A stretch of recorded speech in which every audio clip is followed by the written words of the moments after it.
Hello student, कैसे हैं आप सब। एक बार पुनः आप सभी का आपके अपने चैनल सी कोचिंग क्लासेस पर स्वागत है। क्लास 12th केमिस्ट्री एनसीईआरटी में चैप्टर सेकेंड में आज हम आपको मोल प्रभाज के बारे में समझाएंगे, बेसिक से है ना आंकिक प्रश्नों के हल तक। ठीक है, तो स्टार्ट करते हैं। और जो भी आंकिक प्रश्न मैं कराऊंगा उन्हें अच्छे से आप नोट कर लीजिएगा, महत्वपूर्ण है, एग्जाम में पूछे जाते हैं। तो सबसे पहले देख लेते हैं परिभाषा। तो देखिए परिभाषा क्या है। किसी बिलियन में विलेय तथा बिलियन के मोलों की संख्या का अनुपात, क्या कहता है, विलेय के मोल की संख्या का और बिलियन के मोलों की संख्या का अनुपात, या विलायक एवं बिलियन के मोलों की संख्या का अनुपात मोल प्रभाज कहलाता है। इसे कैपिटल एक्स से प्रदर्शित करते हैं। किससे? कैपिटल एक्स से प्रदर्शित करते हैं। थोड़ा सा आप बेसिक समझिए। जैसे यदि मैं कह दूं कि आपके पास बिलियन है, क्या है? बिलियन। बिलियन दो चीजों से मिलकर बना होता है। एक तो होता है आपके पास विलेय और दूसरा होता है विलायक। इसको मैं मान के चलता हूं विलायक और एक को मान के चलता हूं विलेय। कहने का मतलब दो घटक से मिलकर बना हुआ है, ए और बी से। दो घटक हैं, ए और बी। ठीक है। अब बिलियन में कई घटक भी हो सकते हैं, 3 घटक भी हो सकते हैं, 4 घटक भी हो सकते हैं। यदि 4 घटक होंगे तो 4 घटक के आधार पर हम मोल प्रभाज निकाल सकते हैं आसानी से। क्लियर? इतना समझ गए। अब देखिए, यदि मैं कहूं कि विलायक के मोलों की संख्या कितनी होगी, तो नंबर ऑफ ए, मतलब ए के घटक के मोलों की संख्या तो एन ए से दर्शाएंगे। ठीक है। यदि विलेय के मोलों की संख्या तो इसको दर्शाएंगे एन बी से। ठीक है। यदि मैं कह दूं आपसे बिलियन के टोटल मोलों की संख्या, तो दोनों को ऐड करेंगे N A plus N E B. ठीक है ना।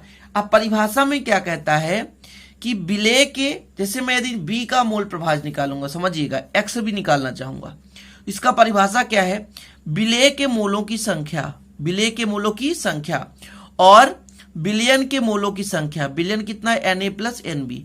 इन दोनों का जो रेशियो है वो कहलाता मोल प्रभाज। यदि विलायक के लिए करेंगे तो विलायक के लिए एक्स ए हो जाएगा, तो विलायक के मोलों की संख्या और बटे बिलियन के मोलों की संख्या, तो N A plus N B. इन दोनों का जो रेशियो है वो कहलाएगा आपका मोल प्रभाज। कुल मिलाकर बिलियन में उपस्थित एक घटक के मोलों की संख्या और बिलियन में उपस्थित समस्त घटकों के मोलों की संख्या का अनुपात ही बिलियन का या एक घटक का मोल प्रभाज कहलाता है। अब यदि आपके पास बिलियन होता, उस पर 4 घटक होते, तब आप क्या करते? तो जैसे एक बिलियन है और कोई जरूरी नहीं कि एक ही घटक हो, इस पे 3 घटक भी हो सकते हैं, ए, वी, सी और चौथा डी। तब इसमें टोटल जो मोल की संख्या होती तो चारों का जोड़ते। जैसे इसका मोल की संख्या एन ए, फिर एन वी, एन सी और एन डी, तो टोटल कितना होता बिलियन का? तो N A plus N B plus N C plus N D. तब यदि मोल की संख्या पता है आपको, तब आप इसका मोल प्रभाज कैसे निकालते कि बिलियन के किसी एक घटक के मोल की संख्या, जैसे हम यदि ए के लिए निकालते मतलब एक्स ए, तब एक घटक के मोलों की संख्या बटे समस्त घटकों के मोलों की संख्या का योग का अनुपात N A plus N B plus N C plus N D, ये कहलाता है मोल प्रभाज। तो बिलियन के किसी एक घटक, ध्यान दीजिएगा ना, आप शाब्दिक परिभाषा समझने की कोशिश करें। बिलियन के किसी एक घटक और बिलियन में उपस्थित समस्त घटकों के मोलों की संख्या का अनुपात जो है मोल प्रभाज कहलाता है। अब आपने परिभाषा स्टार्टिंग में क्या देखा कि विलेय भी एक घटक है, तो विलेय का मोलों की संख्या और बिलियन के मोलों की संख्या का अनुपात मोल प्रभाज कहलाएगा। विलेय के स्थान पर विलायक भी ले सकते हैं। चीजें क्लियर? आप सबसे अच्छा परिभाषा याद करें कि बिलियन में उपस्थित एक घटक और बिलियन में उपस्थित समस्त घटकों के मोलों की संख्या का अनुपात जो है मोल प्रभाज कहलाता है। मैंने क्या कहा? बिलियन में उपस्थित एक घटक के मोलों की संख्या और बिलियन में उपस्थित समस्त घटकों के मोलों की संख्या का जो अनुपात है वो कहलाता है मोल प्रभाज। क्लियर? आगे देख सकते हैं, थोड़ा सा फार्मूला मैंने आपको समझाया, वही फार्मूला लिखा हुआ है कि माना बिलियन के 2 घटक ए और बी हैं, जिनके मोलों की संख्या एन ए और एन बी है। ठीक है ना। तो ए का मोल प्रभाज हो जाएगा एन ए, मतलब ए के मोलों की संख्या ऊपर और नीचे कुल मोलों की संख्या। ठीक है। बी के लिए निकालेंगे तो बी के मोलों की संख्या ऊपर और नीचे कुल मोलों की संख्या। इस प्रकार से आप मोल प्रभाज है ना अच्छे से तैयार कर लिए। चलिए देखते हैं आंकिक प्रश्न के हल, तभी आपको समझ में आएगा कि कैसे हम इसकी गणितीय व्याख्या करेंगे और जो है यदि मोल प्रभाज निकालने को आएगा तो कैसे सॉल्व करेंगे।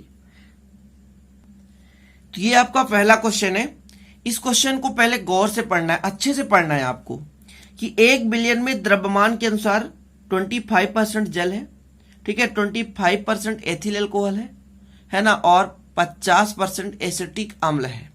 तो बिलियन में प्रत्येक घटक के मोल प्रभाज की गणना कीजिए। अब देखिए इसमें 3 घटक है, मैंने आपको समझाया था 3 घटक भी हो सकते हैं, 4 घटक भी हो सकते हैं, 5 घटक भी हो सकते हैं, ठीक है ना। कैलकुलेट करते आना चाहिए आपसे। देखिए तो सबसे पहले आप समझें कि कुल कितना परसेंट है, 25, 25 और 50, कुल मिलाकर 100%। यानी जो बिलियन का कुल द्रव्यमान है 100% है, अर्थात मैं मानकर चलता हूं 100 ग्राम, है ना। बिलियन का द्रव्यमान हल कर रहे हैं, ठीक है ना। विलियन का द्रव्यमान, तो विलियन का द्रव्यमान कितना होगा बता सकते हैं?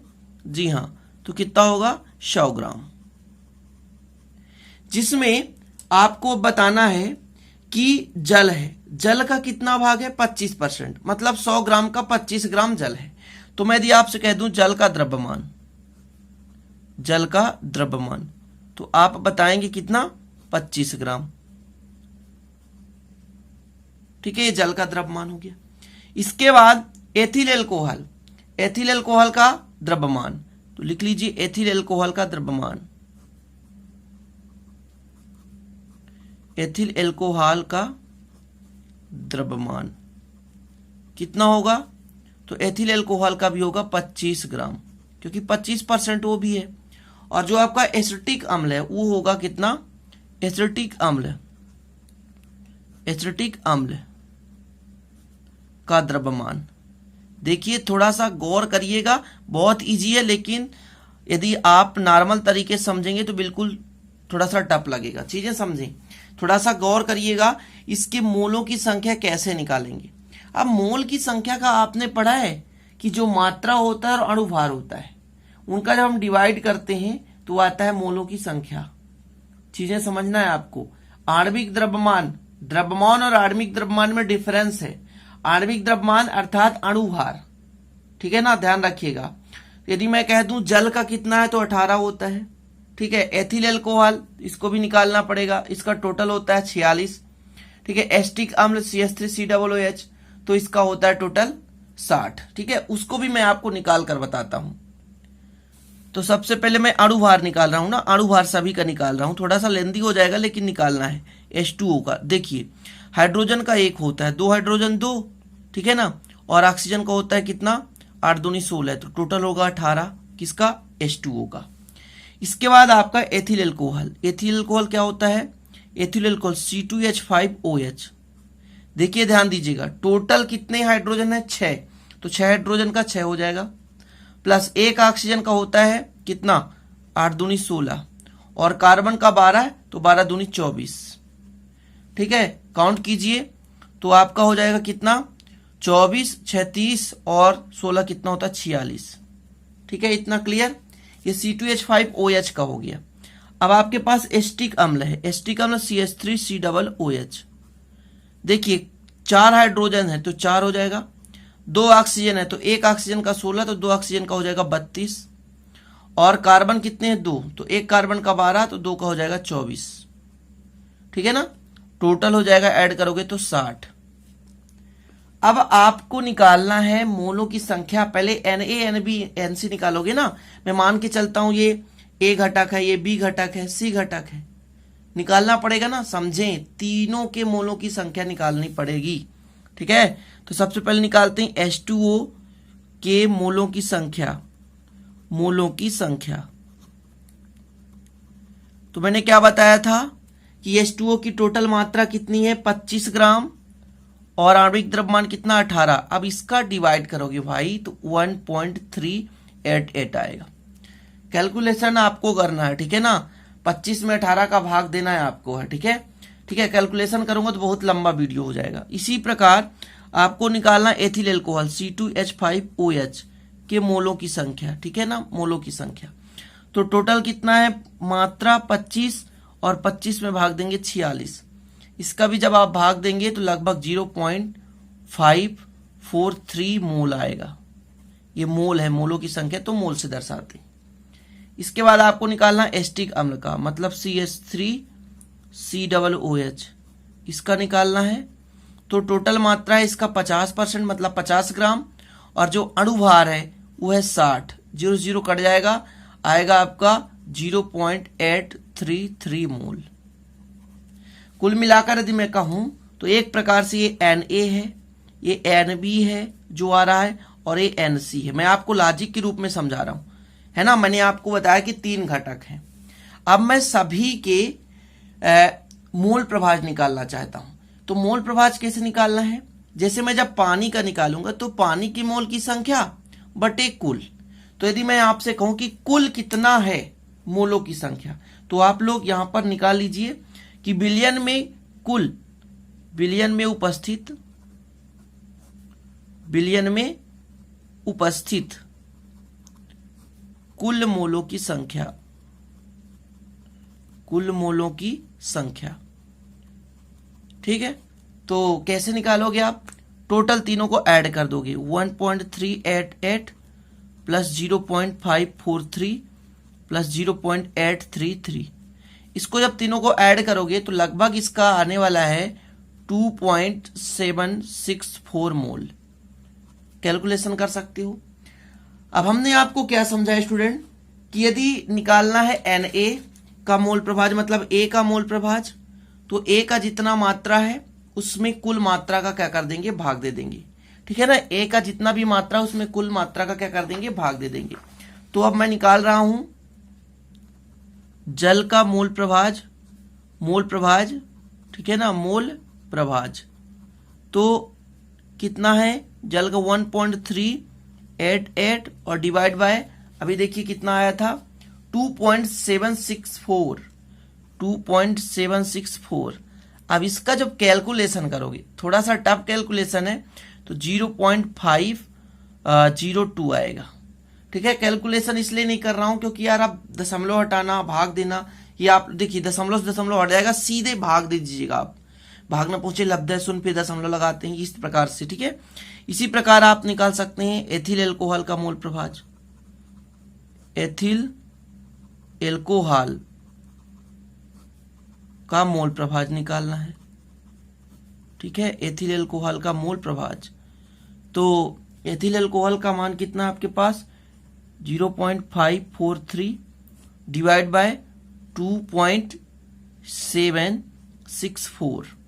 जब इसका डिवाइड करोगे आप तो आएगा इसका लगभग दशमलव हट जाएगा, तो ये आएगा 0.196। ठीक है ना, इतना आएगा। इसके बाद एक स्टेप और बचा आपका, तो ये है CH3COOH का, मतलब एसिटिक अम्ल का, एसिटिक अम्ल का मोल प्रभाज। मैं केवल आपको तरीका बता रहा हूं निकालने की। ठीक है, तो एसिटिक अम्ल का 0.833 और डिवाइड बाय कितना हो जाएगा? 2.764।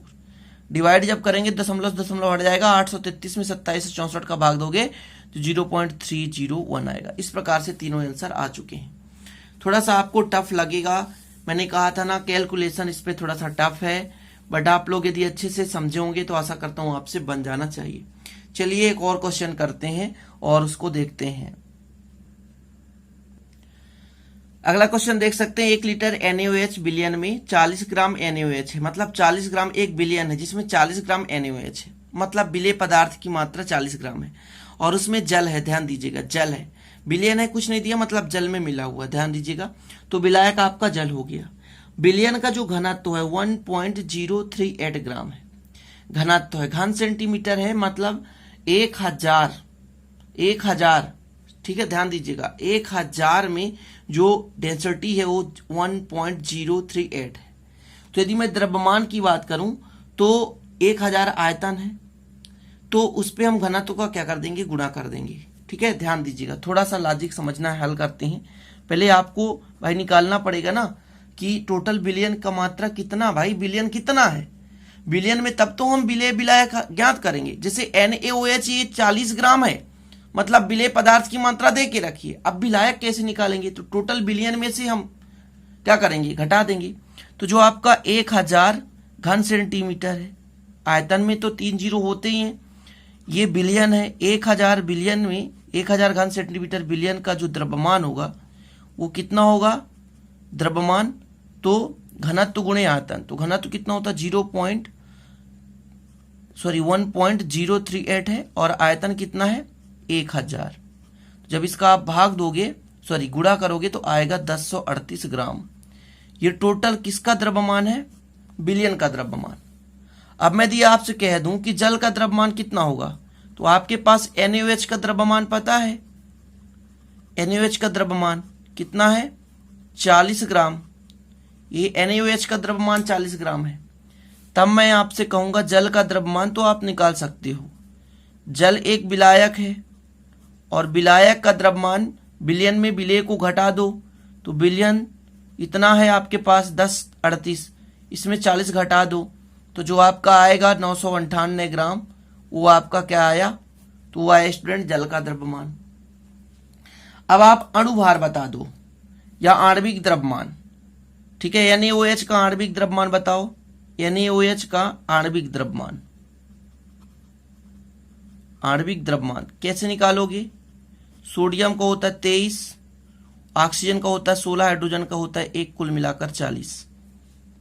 ठीक है, ये NaOH का आ गया आणविक द्रव्यमान।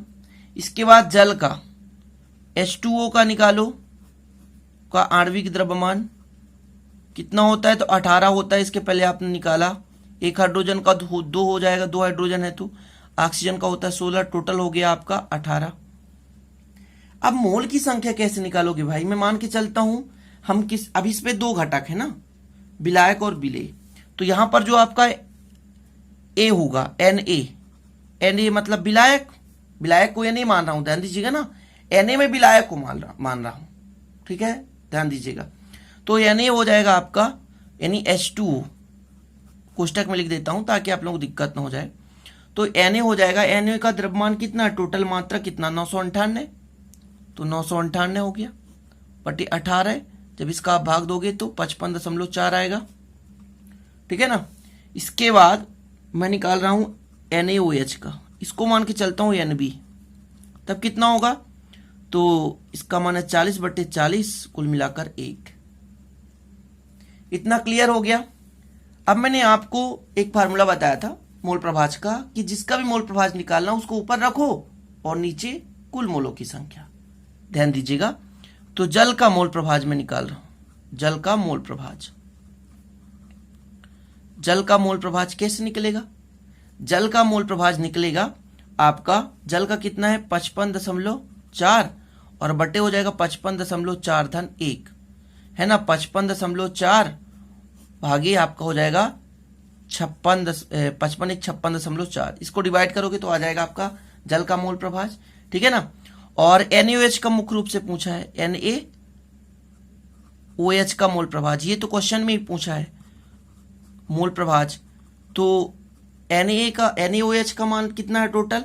देखिए 1 है, कितना 1 है और नीचे कितना है 55.4। आपके पास 1 का है और 1 का है 1, तो 1 बटे आपका आ जाएगा कितना 56.4 और इसका जब आप डिवाइड करोगे तो 0.018 के बराबर होगा। और यदि मैं ऊपर वाले की बात करूं तो इसका जो आंसर आएगा, इसको यदि आप डिवाइड करोगे तो 0.98 के लगभग आएगा। ठीक है, तो इतना आपका आंसर हो गया। तो भाई 2 क्वेश्चन है यार, काफी लंबा हो चुका है और एक क्वेश्चन और है आपके लिए, और इस क्वेश्चन को मैं नहीं कराऊंगा, सेम क्वेश्चन है पहले जैसे। 12 ग्राम जल का मात्रा देके रखा है, तो जल का इस पर डिवाइड करोगे तो आपका जल का मोल मतलब जल का आपका द्रव्यमान कितना होता है, आणविक द्रव्यमान 18, तो 12 में 18 करोगे तो जल का Na आ जाएगा। 100 ग्राम एसिटिक अम्ल है, फिर एसिटिक अम्ल का आप इस पर डिवाइड करोगे तो मोलों की संख्या आएगी। इसी प्रकार 92 में एथिल एल्कोहल है, तो एथिल एल्कोहल का जो आपका अणुभार है डिवाइड करोगे तो एथिल एल्कोहल के मोलों की संख्या आ जाएगी। तो मोलों की संख्या देखिए, पहला जो क्वेश्चन था सेम उसी प्रकार, इस पे जो है ग्राम में मात्रा देके रखा है, बस इसका आप आणविक द्रव्यमान निकालो और फिर मोलों की संख्या निकालो और फिर मोल प्रभाज निकालो। तो ये आपका होमवर्क है। ठीक है ना, इसको आपको करना है पहले क्वेश्चन की तरह। ठीक है, पहले क्वेश्चन में आपको थोड़ा सा टफ था, इसमें कुछ नहीं है, इसमें डायरेक्ट ग्राम में मात्रा देके रखा है, फटाफट ग्राम में मात्रा देके रखा है। उसमें आपका 25% था, 25%, 50%, इसमें सीधे दे के रखा है 12 ग्राम, 100 ग्राम और 92 ग्राम। तो सेम क्वेश्चन है, इसको आशा करता हूं लगाओगे आप लोग। वीडियो लंबा हो चुका है इसलिए यहां पे समाप्त करता हूं और आगे चलकर मैं फिर इसको आपको करा दूंगा। चिंता करने की कोई जरूरत नहीं है। ठीक है, तो चलते हैं स्टूडेंट, मिलते हैं अगले वीडियो में नए टॉपिक के साथ। तब तक के लिए जय हिंद, वंदे मातरम।